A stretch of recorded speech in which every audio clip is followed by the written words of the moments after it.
વડોદરા શહેર ભાજપ સંગઠન અને પાલિકાના સત્તાધીશોનો વિવાદ વકરો છે। પ્રદેશ ભાજપ પ્રમુખ CR પાટીલ સુધી આ સમગ્ર વિવાદ પહોંચ્યો છે।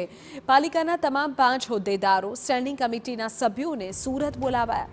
વડોદરાના ડેપ્યુટી મેયર CR પાટીલની ઓફિસ પહોંચ્યા। વડોદરા શહેર સંગઠન અને પાલિકાના હોદ્દેદારો વચ્ચે ચાલતા વિવાદનો અંત લાવવાનો પ્રયાસ થઈ રહ્યો છે।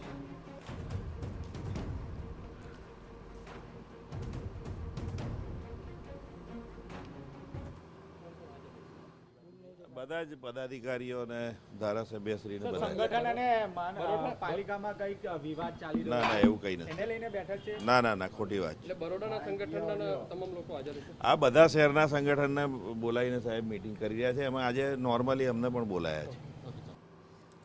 તો આખો વિવાદ શું છે અને હવે CR પાટીલ સુધી આ સંપૂર્ણ મામલો પહોંચ્યો છે ત્યારે વધુ જાણકારી મેળવીએ અમારા સંવાદદાતા પાસેથી। અમારા સંવાદદાતા વધુ જાણકારી સાથે ત્યાં જોડાઈ ગયા છે। બલદેવ, જણાવો કે આખો મામલો શું છે, કારણ કે હવે તો પાટીલ સુધી આ સંપૂર્ણ મામલો પહોંચ્યો છે।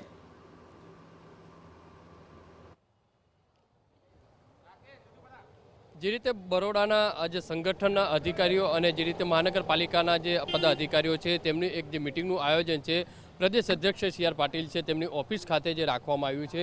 જે રીતે મહત્વની વસ્તુ સામે આવી રહી છે, એક પછી એક અધિકારીઓ જે છે પદાધિકારીઓ છે તે પ્રદેશ અધ્યક્ષ CR પાટીલ છે તેમની જે સુરત ખાતેની જે ઓફિસ છે ત્યાં પહોંચી રહ્યા છે, કારણ કે લોકો છે જે છે તેમને જે ધારાસભ્યો છે, મહામંત્રીઓ છે, તમામ લોકોને છે તે અહીંયા બોલાવવામાં આવ્યા છે।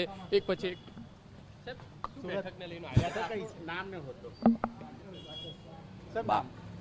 મારું નામ બાળુ શુક્લ, વડોદરા શહેરનો એટલે રાવપુરા વિસ્તારનો ધારાસભ્ય છું।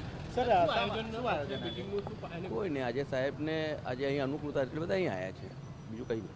મહાનગરપાલિકામાં સંગઠન અને એનો વિવાદ ચાલી રહ્યો છે, તેને લઈને બેઠક બોલાવવામાં આવી? કોઈ વિવાદ ક્યાં છે? વડોદરા શહેર એક જ શહેર એવું છે કે જેના આખા ગુજરાતમાં તમામ ધારાસભ્યો 75,000 કરતાં વધારે લીડથી જીતે। આટલા બધા અહીંયા આવવા કરતા સહાયતા ના આવે જો વિવાદ ના હોય તો?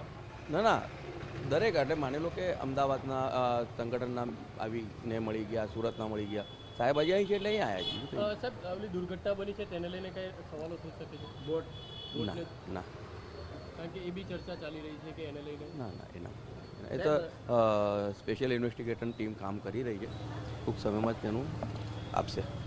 સાહેબ, બોટને જે કોન્ટ્રાક્ટ અપાયો છે ખોટી રીતે અપાયો નહીં લાગતો તમને? ના, એ વિષય મારો નથી, એ કોર્પોરેશનનો છે। Thank you.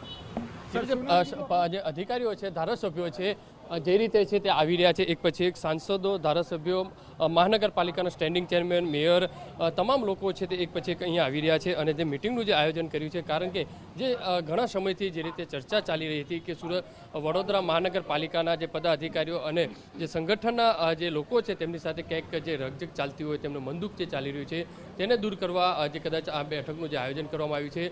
જે અહીંયા બરોડાથી જે લોકો આવી રહ્યા છે તે લોકો જણાવી રહ્યા છે કે કહી શકાય છે કે એક ઇલેક્શનને લઈને આ બેઠકનું જે આયોજન છે તે કરવામાં આવ્યું છે, પણ ખરેખર બેઠકની અંદર કઈ રીતે ચર્ચા થશે, કઈ રીતે આખી જે વાતોને ધ્યાનમાં લેવામાં આવે છે, બરોડામાં જે બનેલી દુર્ઘટનાને લઈને પણ ક્યાંક આ બેઠકની અંદર પણ ચર્ચા થઈ શકે છે। જી બિલકુલ બળદેવ, તો મુદ્દા ઘણા મહત્વપૂર્ણ છે, પરંતુ ત્યાં પહોંચેલા તમામ નેતાઓ અત્યારે કંઈ પણ કહેવા તૈયાર નથી અને માત્ર રૂટીન મુલાકાતનું નામ આપી રહ્યા છે।